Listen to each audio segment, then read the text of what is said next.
আজি মোৰ মানুহজনৰ আদ্য শ্ৰাদ্ধ হয় আৰু তেখেত অমৰ। মই আচলতে তেখেত ঢুকাইছে বুলি মই ভাবিব বিচৰা নাই আৰু তেখেত আমাৰ মাজত সদায় জীয়াই থাকিব। তেখেতৰ সংগীতৰ চৰ্চা হ'ব লাগিব। তেখেতৰ যি সপোন সেয়া আমি পূৰণ কৰিম। মোৰ ল'ৰাটো আছে, আমি সকলো আৰু ল'ৰাটোকো আপোনালোকৰ আশীৰ্বাদ লাগিব। সি যাতে ভৱিষ্যতে এজন ভাল মানুহ হ'ব পাৰে। আমি তাক যাতে এজন ভাল অসমীয়া হিচাপে তাক যাতে আমি ডাঙৰ দীঘল কৰিব পাৰোঁ, তাৰ বাবে সকলোৱে আশীৰ্বাদ কৰিব আৰু সকলোৱে আহক। আজি চাই যাওকহি ৰাজীৱ হদিয়া আদ্য শ্ৰাদ্ধ আমাৰ শদিয়া টুপচিঙাত কেনেকৈনো আয়োজন কৰিছে সকলোৱে ৰাজহুৱাকৈ। সকলোৱে আহিব বুলি আশা কৰিছোঁ আৰু যিসকলে আহিব নাই পৰা তেখেতসকলে দূৰৰ পৰাই আমাক আশীৰ্বাদ কৰক, আমি যাতে ভালদৰে থাকিব পাৰোঁ আমাৰ পৰিয়ালটো। আজি মোৰ মানুহজনৰ আদ্য শ্ৰাদ্ধ হয় আৰু তেখেত অমৰ। মই আচলতে তেখেত ঢুকাইছে বুলি মই ভাবিব বিচৰা নাই আৰু তেখেত আমাৰ মাজত সদায় জীয়াই থাকিব। তেখেতৰ সংগীতৰ চৰ্চা হ'ব লাগিব।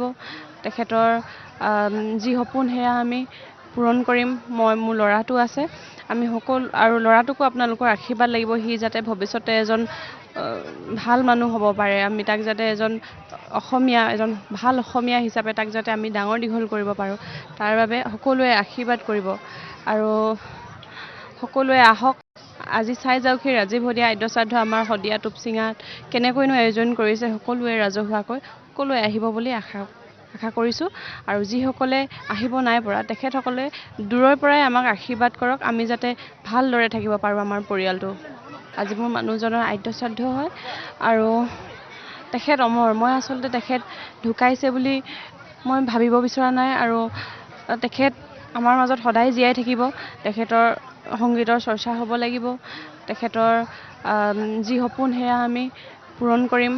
মোৰ ল'ৰাটো আছে, আমি সকলো আৰু ল'ৰাটোকো আপোনালোকৰ আশীৰ্বাদ লাগিব। সি যাতে ভৱিষ্যতে এজন ভাল মানুহ হ'ব পাৰে। আমি তাক যাতে এজন ভাল অসমীয়া হিচাপে তাক যাতে আমি ডাঙৰ দীঘল কৰিব পাৰোঁ, তাৰ বাবে সকলোৱে আশীৰ্বাদ কৰিব আৰু সকলোৱে আহক।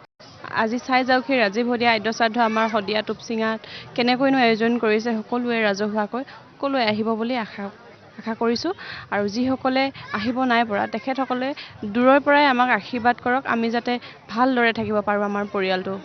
আজি মোৰ মানুহজনৰ আদ্য শ্ৰাদ্ধ হয় আৰু তেখেত অমৰ। মই আচলতে তেখেত ঢুকাইছে বুলি মই ভাবিব বিচৰা নাই আৰু তেখেত আমাৰ মাজত সদায় জীয়াই থাকিব।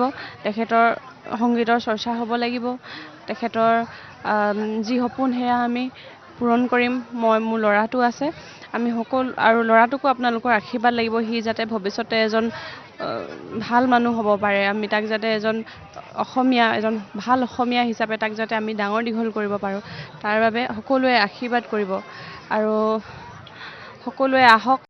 আজি চাই যাওকহি ৰাজীৱ হদিয়া আদ্য শ্ৰাদ্ধ আমাৰ শদিয়া টুপচিঙাত কেনেকৈনো আয়োজন কৰিছে সকলোৱে ৰাজহুৱাকৈ। সকলোৱে আহিব বুলি আশা কৰিছোঁ আৰু যিসকলে আহিব নাই পৰা তেখেতসকলে দূৰৰ পৰাই আমাক আশীৰ্বাদ কৰক, আমি যাতে ভালদৰে থাকিব পাৰোঁ আমাৰ পৰিয়ালটো।